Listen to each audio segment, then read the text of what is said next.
नमस्कारम दोस्तों।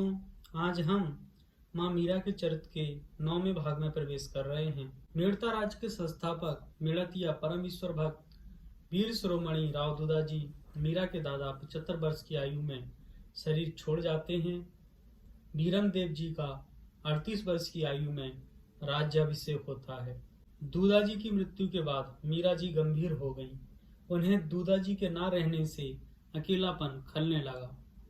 दूदाजी के संत प्रेम के कारण पुष्कर आने वाले संत मेड़ता जरूर पधारते थे, जिससे मीरा को सहज ही सत्संग प्राप्त हो जाता था। लेकिन अब रनिवास में मीरा का यूं संतों के साथ बैठकर सत्संग करने का भी विरोध होने लगा। सयानी लड़की का इस तरह साधुओं के बीच में रहना, भजन गाना अच्छा नहीं है। पहले तो साथ में दूदाजी रहते थे, तब कोई बात नहीं थी, किंतु अब तो वह अकेली है और सभी साधु तो अच्छे नहीं होते। आखिर कब तक कुंवारी रहेगी यह? कब इस घराने के काका बाबाओं की आंखें खुलेंगी? इस तरह की बातें रनवास में चलने लगी। एक दिन मीरा की माँ श्याम कुंज में जाकर मीरा को समझाती हैं, बेटी अब तू बड़ी हो गई है, इस तरह साधुओं के साथ देर देर रात तक मत बैठा कर। रनवास में जाने क्या क्या बातें हो रही हैं, इससे मेरा हृदय फटा जाता है। क्या भगवान के भजन सत्संग में तूने यही सीखा कि तू माँ बाप को दुख दे? मीरा कहती हैं, ऐसा नहीं है माँ, लेकिन सत्संग और भजन छोड़ना मेरे बस की बात नहीं। लेकिन मैं ऐसा कुछ काम नहीं करूंगी जिससे तुम्हें नीचा देखना पड़ेगा। रनवास की स्त्रियों के आग्रह से वीरमदेव जी मीरा के विवाह के लिए प्रयत्न करने लगे। इन्हीं दिनों अपनी गर्भवती बुआ गिरजा जी को लेने चित्तौड़ से कुंवर भोजराज मेड़ता पधारते हैं। जिसने भी इन्हें देखा वे इनके रूप बल धीरता वीरता की सराहना करे बिना ना रह सके। रनवास में चर्चा होने लगी कि मीरा के लिए इससे अच्छा वर दीपक लेकर ढूंढने से भी नहीं मिलेगा। कुछ मत सोचो, आंखें मूंद कर यह रिश्ता कर दो। यह बात मीरा के कानों तक भी गई। मीरा व्याकुल हो उठी। वे अपने मन की बात कहें तो कहें किससे? जिस माँ ने जन्म दिया वह भी उनकी बात नहीं सुनती है। मीरा ने मंदिर में प्रवेश किया। गिरधर गोपाल को मन का हाल कहने लगी, म्हारो तो गिरधर गोपाल दूसरो ना कोई, जाके सिर मोर मुकुट मेरो पति सोई। नैनों में अश्रुधारा, अग जग से बेखबर मीरा आगे कहती हैं, म्हारो सुध लीजो दीनानाथ, जल डूबत जगराज पवार्यो, जल में पकड़ियो हाथ। जिन प्रहलाद पिता दुख दीनो, नरसिंह भया यदुनाथ, नरसी में तारे मायरे राखी बारी बात। मीरा के प्रभु गिरधर नागर, भव में पकड़ो हाथ। मीरा के प्रभु गिरधर नागर, भव में पकड़ो हाथ। भोजराज पहली बार मेड़ता पधारे हैं। हुआ के दुलार की सीमा ना रही। एक तो गिरजा जी के भतीजे और हिंदुआसुर के पाटवी कुंवर सारा मेड़ता उनकी सेवा में मानो न्यौछावर हुआ जा रहा था। जयमल और भोजराज की मित्रता सहज ही हो गई।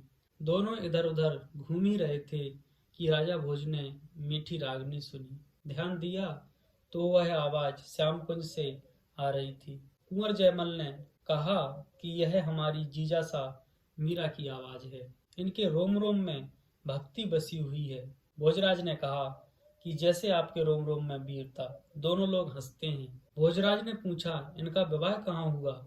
जयमल ने कहा, विवाह की तो बात सुन के जीजा की आंखों में आंसुओं की नदियां बहने लगती हैं। बचपन में आपके साथ इनकी सगाई की चर्चा चल रही थी। इन्होंने अपनी रो रो कर आंखें सुझा ली थी। बचपन में काकी सा ने इनसे ऐसे ही कह दिया कि तेरे बर गिरधर गोपाल हैं। बस उसी समय इन्होंने भगवान को ही अपना बर मान लिया। तब से उन्हीं की सेवा में लगी रहती हैं। कुंवर भोजराज ने कहा, ऐसी दिव्य विभूति के दर्शन करने का सौभाग्य मुझे प्राप्त हो सकता है क्या? जयमल उनका सम्मान रखने के लिए ना चाहते हुए भी उन्हें श्याम कुंज में ले जाते हैं। भोजराज ने गिरधर गोपाल को देखकर प्रणाम किया। मीरा भजन में तल्लीन थी। भजन पूरा होने पर जयमल ने कुंवर भोजराज को चलने के लिए संकेत किया। मीरा ने पैरों की आवाज सुनी तो एक तारा एक ओर रख दिया और पूछा कि कौन है। कुंवर जयमल धीमे से कहते हैं, मैं हूँ जीजा। और वे मीरा के पास पहुंच गए। मीरा के आंसुओं को देखकर जयमल ने कहा, जीजा, आपको किसने दुख दिया? आप मुझे बताओ। मैं अपने प्राण देकर भी आपको सुखी कर सका तो स्वयं को धन्य मानूंगा। मीरा क्या कहें, कैसे कहें, यह भाई क्या जानेगा। मीरा के हृदय का बांध टूट जाता है और वे बोल उठती हैं, मुझे बचा लीजिए, मुझे बचा लीजिए। सभी लोग मेरा ब्याह कुंवर भोजराज के साथ करने को तावले हैं। स्त्री का एक ही पति होता है। अब मैं अपने गिरधर गोपाल के अलावा दूसरे की कैसे हो सकती हूँ। दोनों भाई बहन भावावेश में यह भूल ही गए कि श्याम कुंज में उन दोनों के अलावा कुंवर भोजराज भी हैं, जो सब बातें चुपचाप खड़े सुन रहे हैं। कुंवर भोजराज दोनों के पास आए और कहा, देवी। मीरा और जयमल चौंक कर अलग हो गए। मीरा समझ गई कि यह स्वर कुंवर भोजराज का ही है। कुंवर भोजराज कहते हैं, आपने जिस चित्तौड़ के राजकुंवर की वजह से दुख पाया वह अभागा आपके सामने है। यदि आप जैसी भक्तमती कुमारी ने मेरी वजह से दुख पाया है तो मुझे यह देह त्याग देनी चाहिए ताकि आपका कष्ट कट जाए, किंतु इससे आपकी समस्या सुलझ जाएगी। मैं नहीं तो कोई दूसरा वर।